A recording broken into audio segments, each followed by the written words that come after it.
थोड़ा बताइए हुआ नहीं बेटा साथ रहो। কাৰোবাৰ স্বামী, কাৰোবাৰ দেউতাক, কাৰোবাৰ ককাওক। अरे नहीं नहीं नहीं नहीं हम लोग फौज हैं हम लोग बैठो बैठो हम लोग फौज हैं बैठो बैठो मेरे बच्चे को হাঁহি আনন্দৰ মাজেৰে অতিবাহিত সময়বোৰ কিন্তু হঠাৎ সকলো শূন্য। बेड़ियां पीछे जुल दे यार तुम मौत की कसम गिर गई মুহূৰ্ততে ৰক্ত ৰঞ্জিত হৈ পৰিল কাশ্মীৰৰ সেউজ জলিচা। তপ্ত বুলেট বুকুত লৈ ধৰি পৰিল ইজনৰ পাছত সিজন। সন্ত্ৰাসবাদীয়ে বাছি বাছি হত্যা কৰিলে ২৮ পৰ্যটকক।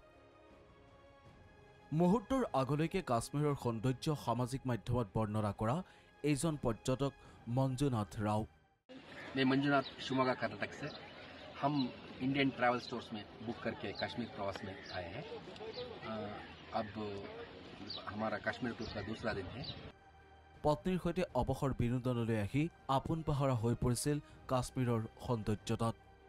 আৰু এইজন মঞ্জুনাথ ৰাও খন্তেক সময়ৰ পাছতেই সন্ত্ৰাসবাদীৰ গুলীত চিৰনিদ্ৰাত ঢলি পৰিল চিৰদিনৰ বাবে। বুকু চপৰিয়াই কেৱল কান্দিছে পত্নীয়ে।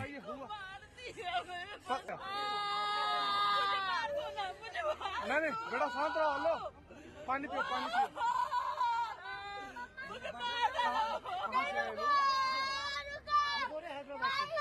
हैदराबाद से